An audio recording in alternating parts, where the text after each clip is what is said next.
दोस्तों, लग रहा है कि लालू के लाल तेज प्रताप यादव ने कसम ही खा ली है कि जब तक आरजेडी को पूरी तरह से खत्म नहीं कर देंगे, चैन से नहीं बैठेंगे।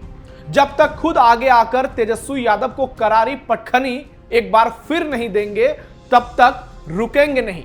और जब तक नीतीश कैबिनेट का हिस्सा नहीं बनेंगे, तब तक चैन की सांस नहीं लेंगे और सोशल मीडिया पर ट्रेंडिंग टॉपिक बने रहेंगे। हमने आपको कल टर्निंग पॉइंट में तेज प्रताप यादव को लेकर बहुत सारी बातों से रूबरू कराया था और यह भी बताया था कि वो मंत्री बन सकते हैं और इस बात में दम भी नजर आ रहा है, जिसे लेकर पर्दे के पीछे बहुत शानदार तैयारी चल रही है और इसमें एनडीए के बड़े बड़े दिग्गज शामिल हैं। बहुत जल्द सब कुछ क्लियर हो जाएगा, लेकिन आज हम आपको बताएंगे कैसे तेज प्रताप आरजेडी और तेजस्वी के लिए बिहार में सबसे बड़ा खतरा बन गए हैं। प्रदेश स्तर की बात की जाए तो मुलायम सिंह यादव की बहू अपर्णा यादव और राष्ट्रीय स्तर की बात की जाए तो इंदिरा गांधी की बहू मेनका गांधी बहुत बड़ी उदाहरण है, जिन्होंने परिवार से अलग होकर एक नया रास्ता चुना और उनकी पूरी राजनीति ही बदल गई। तेज प्रताप भी उसी राह पर हैं और मंजिल से बेहद नजदीक। अब पूरे देश की नजर लालू के बड़े लाल, तेजस्वी के बड़े भाई और बिहार के पूर्व मंत्री तेज प्रताप यादव पर टिक गई है, जिनको लेकर नई नई खबरें आ रही हैं और इसमें सच्चाई तो जरूर है दोस्तों। बहुत जल्द इससे पर्दा उठ जाएगा। नमस्कार, टर्निंग पॉइंट में आपका स्वागत है। मैं हूं नवेंदु शेखर झा। आज के टर्निंग पॉइंट में बात करेंगे तेज प्रताप यादव को लेकर, नीतीश और मोदी से उनकी सीक्रेट डील को लेकर, और वीडियो बहुत शानदार होने वाली है, इसलिए लास्ट तक जुड़े रहिएगा। तेज नीतीश की सीक्रेट डील फाइनल, बीजेपी से भी बन गई बात, तेज गदगद, मंत्री भी बनेंगे, सम्मान भी मिलेगा, तेजस्वी यादव के लिए सारे रास्ते बंद। दोस्तों, सियासी गलियारों में यह चर्चा है कि तेज प्रताप यादव, नीतीश कुमार और बीजेपी नेतृत्व के बीच कोई छिपी हुई डील हो चुकी है, जो उचित समय आने पर सार्वजनिक हो जाएगी। अगर रिपोर्ट्स की माने तो यह कोई तात्कालिक निर्णय या फैसला नहीं है, बल्कि लंबे समय से चली आ रही रणनीति का एक बेहतरीन हिस्सा है। तेज प्रताप को धीरे धीरे वो स्थिति दी जाएगी जो उनके परिवार और राजनीतिक महत्व के हिसाब से उन्हें मिलनी चाहिए। इस कनेक्शन को समझने के लिए सिर्फ सोशल मीडिया पर उनके पोस्ट और बयान देखना ही आपके लिए पर्याप्त है। तेज लगातार अपनी उपस्थिति को बनाए हुए हैं, अपने संदेश और एजेंडे को जनता और मीडिया तक पहुंचा रहे हैं। हार के बाद भी लगातार मीटिंग कर रहे हैं। एक और तेजस्वी सोए हुए हैं, दूसरी ओर तेज प्रताप एक्टिव हैं, जिनका प्रदर्शन बिहार चुनाव में 0 रहा, लेकिन असली खेल उनके पीछे चल रही सियासी डीलिंग में है। एनडीए और बीजेपी के स्तर पर यह रणनीति साफ दिखती है कि किस तरह से तेज प्रताप को समय के मुताबिक राजनीतिक लाभ दिया जाएगा और यह लाभ उन्हें केवल उनके परिवार और व्यक्तिगत प्रभाव के चलते मिलेगा। इस तरह की छिपी हुई डीलें अक्सर तब सार्वजनिक की जाती हैं जब दोनों पक्षों को महसूस हो कि यही समय है और सही समय है। तेज प्रताप के तेवर, उनके अंदाज और उनकी बयानबाजी यह साफ साफ बताती है कि तेज क्या चाहते हैं और किससे चाहते हैं, किसको चाहते हैं। एनडीए के लिए उनका सॉफ्ट होना ही सब कुछ कह देता है। ज्यादा डिटेल में जाने की कोई जरूरत ही नहीं है। आज हम इस पर आपका ज्यादा समय नहीं लेंगे, क्योंकि हम आपको कुछ रोचक और रोमांचक समीकरण बताएंगे जो तेज प्रताप को लेकर कई तस्वीरें साफ करती हैं। तेज प्रताप का एनडीए या बीजेपी के साथ जुड़ना बिहार की राजनीति में कई बदलाव ला सकता है। एक झटके में तेजस्वी को 11,000 वोल्ट का करंट दे सकता है। मेनका, अपर्णा और अब तेज प्रताप यादव, यादवों का टूट रहा तेजस्वी पर भरोसा। अपर्णा यादव और मेनका गांधी दोनों ही उदाहरण हैं कि कैसे परिवार से अलग होकर राजनीतिक नया रास्ता तलाशकर सफलता हासिल की जा सकती है। ये दो उदाहरण मैंने इसलिए दिए ताकि आप आसानी से समझ सकें। अपर्णा यादव ने यूपी में सपा छोड़कर बीजेपी का दामन थामा और अपने राजनीतिक करियर को नई दिशा दी। हालांकि अभी तक कोई पद नहीं मिला है, लेकिन कहा जा रहा है कि उन्हें आने वाले समय में अच्छी खासी जिम्मेदारी बीजेपी में मिल जाएगी, जिससे उन्हें अपने दम पर पहचान और सत्ता में प्रभाव भी मिलेगा और अभी भी मिल रहा है। इसी तरह से मेनका गांधी, उन्होंने भी अपने परिवार, पारिवारिक प्रभाव और तमाम नाराजगियों को पीछे छोड़ते हुए स्वतंत्र तौर पर राजनीति में कदम रखा और केंद्रीय मंत्रिमंडल तक पहुंच चुकी।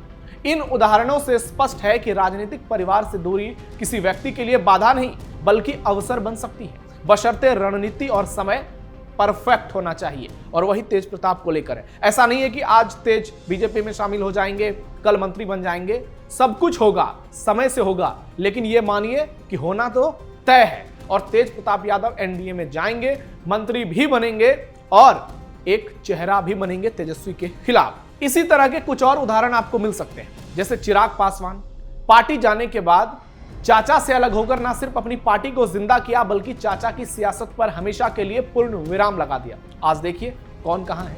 और एकनाथ शिंदे महाराष्ट्र में, उद्धव ठाकरे की क्या स्थिति है। इसी तरह तेज प्रताप का एनडीए में शामिल होना सीधे सीधे आरजेडी, तेजस्वी और पूरे बिहार के विपक्ष को कमजोर करेगा, गठबंधन के समीकरण को प्रभावित करेगा, क्योंकि यादव वोट बैंक और परिवार के अंदरूनी समीकरण इस बदलाव से सीधे सीधे प्रभावित होंगे। बीजेपी और एनडीए को यादव समुदाय के भीतर पैठ बनाने का एक सीधा मौका मिलेगा और बीजेपी ने यह काम शुरू भी कर दिया है। स्थानीय चुनाव में यह बदलाव निर्णायक साबित हो सकते हैं। उसके बाद तो फिर विधानसभा और फिर लोकसभा की बारी आएगी। इसके अलावा तेज प्रताप की सक्रियता और मीडिया में प्रेजेंस नए गठबंधन को जन समर्थन दिलाने में मदद करेगी। इस तरह के शामिल होने का असर केवल चुनावी रणनीति तक सीमित नहीं रहेगा बल्कि सामाजिक और समुदाय आधारित समीकरणों में भी बदलाव देखने को मिल सकता है। तेज के जरिए बीजेपी और एनडीए की ओर से यादव समाज के भीतर यह मैसेज दिया जा रहा है कि जिसको परिवार ने बाहर किया, परिवार ने बेइज्जत किया, परिवार ने बेदखल किया, उसी को एनडीए और बीजेपी अपने पाले में सम्मान और राजनीतिक लाभ दे रही है या फिर आगे चलकर देगी। यह एक तरह का राजनीतिक मैसेज है कि सत्ता और प्रभाव केवल एक परिवार के भीतर ही नहीं बल्कि दूसरे विकल्पों के जरिए भी हासिल किए जा सकते हैं। तेज के जो आपने तमाम बयान सुने होंगे, कहीं भी वो बीजेपी की अब बुराई करते हुए नजर नहीं आ रहे हैं, यानी हिंट मिल चुका है, बस मुहर लगनी बाकी है। हो सकता है मुहर भी लग चुकी है, बस ऐलान होना बाकी। यादव समुदाय में यह सोच विकसित होने लगी है कि जिसका परिणाम हाल का विधानसभा चुनाव है। इससे युवा यादव नेताओं को हौसला भी मिल रहा है और युवाओं का झुकाव तेज प्रताप की ओर बढ़ रहा है। हालांकि अभी उसका परसेंटेज बहुत कम है, लेकिन आने वाले दिनों में यह बढ़ेगा। तेजस्वी यादव के लिए तेज प्रताप का एनडीए में शामिल होना निजी तौर पर और राजनीतिक तौर पर दोनों तरह से भारी नुकसानदायक साबित होगा। परिवार के भीतर की टकराहट और मीडिया का फोकस अब सीधे उनके पक्ष में नहीं रहेगा बल्कि तेज प्रताप के बयानों और सोशल मीडिया ट्रेंडिंग के चलते तेजस्वी को लगातार आलोचना और दबाव झेलना पड़ेगा। फोकस शिफ्ट हो सकता है, हालांकि तेजस्वी पीछे नहीं रहेंगे। वोट बैंक का बंटवारा और यादव समुदाय के भीतर उठने वाली शंकाएं उनके राजनीतिक आधार को कमजोर कर सकती है। यह सिर्फ निजी प्रतिष्ठा का सवाल नहीं है बल्कि आरजेडी के लिए बहुत बड़ा सियासी नुकसान है, क्योंकि तेज प्रताप की सक्रियता विपक्षी गठबंधन को मजबूती दे सकती है। यानी तेजस्वी के जो विपक्षी गठबंधन होंगे और तेज एक ऐसा चेहरा होंगे जो एनडीए के खेमे में चमकेंगे तो दूसरी ओर काली घटाएं छा जाएंगी। तेज प्रताप सियासी तौर पर जबरदस्त एक्टिव। एक और तेज प्रताप यादव खुद को एक्टिव रखने में कोई कोर कसर नहीं छोड़ रहे हैं, तो दूसरी ओर जबरदस्त तरीके से वो मीडिया के सामने आ भी रहे हैं और बयान भी दे रहे हैं। उन्होंने जनशक्ति जनता दल के इंस्टाग्राम अकाउंट से एक पोस्ट लिखा, सबको निकालोगे तो रहेगा कौन? तेजस्वी से पूछ रहे हैं। यही सवाल अब जनता पूछ रही है। तेज प्रताप आगे लिखते हैं, जब मुझे निकाला गया था तो यही लोग सोच रहे थे कि तेज तो फालतू है, इससे क्या फर्क पड़ेगा। मुझे रोककर रखा गया, मेरी आवाज दबाई गई, फिर भी मैंने पूरे मन से पार्टी में लगा रहा। लेकिन जिस दिन मैं बाहर निकला और नई आरजेडी, शब्दों का चयन देखिएगा, नई आरजेडी की सच्चाई जनता के सामने रखी, उसी दिन इनको समझ आ गया कि इन्होंने क्या खोया है। आप खुद ही देख लीजिए आंकड़े क्या कहते हैं। इसके बाद तेज प्रताप ने 2015 को लेकर आंकड़े स्पष्ट कर दिए। 2025 तक की तमाम सीटें अपने पोस्ट में दिखा दी कि 2015 में आरजेडी को 80 मिली, 2020 में 75 मिली, 2025 में सिर्फ 25 मिली और आगे का भी लिखा है, आगे आप भी आपको बताएंगे। इसी के साथ तेज प्रताप ने दावा किया कि यह गिरावट मैं नहीं, जनता बता रही है कि गलती कहां हुई है। और मजेदार बात यह है कि आज वही लोग पूछ रहे हैं, सबको निकालोगे तो रहेगा कौन? अफसोस यही सवाल तो आज जनता पूछ रही है कि पार्टी बची कहां है। यानी तेज प्रताप यादव कोई निशाना नहीं साध रहे हैं, सीधे तौर पर बम छोड़ रहे हैं तेजस्वी पर और सीधे सीधे उनसे जवाब मांग रहे हैं और शायद इसका जवाब तेजस्वी के पास होगा।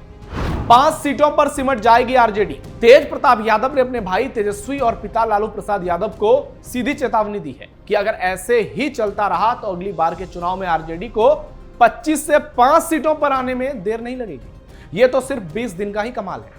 अगर मैं पूरे बिहार में घूमता तो इसी बार ये 5 सीटें सिर्फ सीमित रह जाते। यानी आप देखिए कि तेज कितने कॉन्फिडेंट लग रहे हैं। वो सीधे सीधे कह रहे हैं कि अगर मैं पूरे बिहार में लड़ता तो ये 5 पर सिमट जाते। हम लोग 44 सीटों पर लड़े, वहां आरजेडी को मात्र 5 सीटें ही मिली। बिहार की जनता समझ चुकी है कि आरजेडी अब लालू जी की विचारधारा वाली पार्टी नहीं है, बल्कि जयचंदों द्वारा हथियाई हुई पार्टी बन चुकी है। तेज प्रताप ने आगे लिखा कि सिद्धांत की जगह चाटुकार बैठा हो और समर्पण की जगह षड्यंत्र, वहां सवाल भी खोखले लगते हैं। मैंने कभी किसी को नहीं निकाला, मुझे तो मेरे ही घर से, मेरे ही लोगों से दूर किया गया। फिर भी जिस दिन जनता ने मुझे सुना, एक बात साफ हो गई। अब तेज प्रताप रोहिणी आचार्य को लेकर भी बात कर रहे हैं। आपको बताते हैं, रोहिणी आचार्य से संबंध खत्म होने की बात पर आहत हुए तेज प्रताप ने लिखा, पहले मुझे निकाला, फिर देवी जैसी मेरी बहन रोहिणी को निकाला। पूरा बिहार हंस रहा था कि जिस परिवार ने लोगों को हंसाया और रुलाया, वही आज खुद मजाक का पात्र बन गया है। परिवार पर लगातार जबरदस्त हमले कर रहे हैं। इतना ही नहीं, जनशक्ति जनता दल के प्रमुख तेज प्रताप ने महाभारत के संदर्भ का जिक्र करते हुए लिखा, इज्जत का तमाशा जब जब हुआ है पार्थ, धर्म ने हस्तिनापुर ही नहीं पूरा इतिहास बदल दिया है। आज बिहार की बहनों बेटियों की आवाज फिर न्याय मांग रही है और मैं वचन देता हूं, जिसने भी सम्मान को ललकारा, विनाश उसका सुनिश्चित है। यह राजनीति नहीं, जनता की चीर ही रक्षा का युद्ध है। यानी एक मैसेज देने की कोशिश कर रहे हैं, गीता का उदाहरण दे रहे हैं और कई बार तो सीधे सीधे वो बार बार कह देते हैं, यदा यदा ही धर्मस्य ग्लानिर् भवति भाति। यानी तेज प्रताप यादव हिंदुत्व के मूड में नजर आते हैं अक्सर, और गीता पर हाथ रखकर उन्होंने कसम भी खा ली है कि आरजेडी को कभी दोबारा वो अपने साथ नहीं जोड़ेंगे, आरजेडी में कभी शामिल नहीं होंगे। यानी तेज प्रताप यादव अब उन्होंने मन बना ही लिया है कि जब तक तेजस्वी यादव को पूरी तरह से जमीन पर, सड़क पर न ला दिया जाए, तब तक वो चैन की सांस नहीं लेंगे। इसके लिए बीजेपी से हाथ मिलाना पड़े, नीतीश के साथ जाना पड़े, एनडीए का एमएलसी बनना पड़े, विधायक बनना पड़े, कुछ भी करना पड़े, लेकिन दिमाग में सिर्फ एक चीज है कि सबक तो सिखाएंगे। जैसा कि मैंने आपको पूरे वीडियो में बताया है, समझाया है कि तेज प्रताप यादव की डील फाइनल हो चुकी है। ऐसी खबरें आ रही हैं। अब वो समय क्या होगा, वो तारीख क्या होगी और वो दिन कौन सा होगा, ये तो आने वाला वक्त बताएगा। क्योंकि ऐसी जब सीक्रेट डील होती है तो वो बहुत निश्चित समय पर खुलती है, और जब वो डील खुलती है तो प्रदेश की राजनीति में या फिर देश की राजनीति में तूफान आ जाता है। वैसे ही बिहार की राजनीति में पिछले कई दिनों से तूफान मचा हुआ है। लालू परिवार में जो ड्रामा चल रहा है, जो बवंडर मचा हुआ है, उसके बाद से लेकर अब तक तेज प्रताप का जो रुख रहा है, उसे लेकर कुछ बताने की जरूरत है नहीं, क्योंकि आप सब कुछ देख रहे हैं। ऐसे में अब सिर्फ इस बात पर निगाहें टिकी होंगी कि वो कौन सी तारीख होगी जब तेज प्रताप यादव सीधे तौर पर गठबंधन में शामिल होंगे। आपको क्या लगता है? कमेंट बॉक्स में अपनी राय जरूर दीजिए। फिलहाल के लिए टर्निंग पॉइंट में इतना ही। आप सावधान रहिए, अलर्ट रहिए और अपने आसपास पैनी नजर रखिए। देखते रहिए कैपिटल टीवी।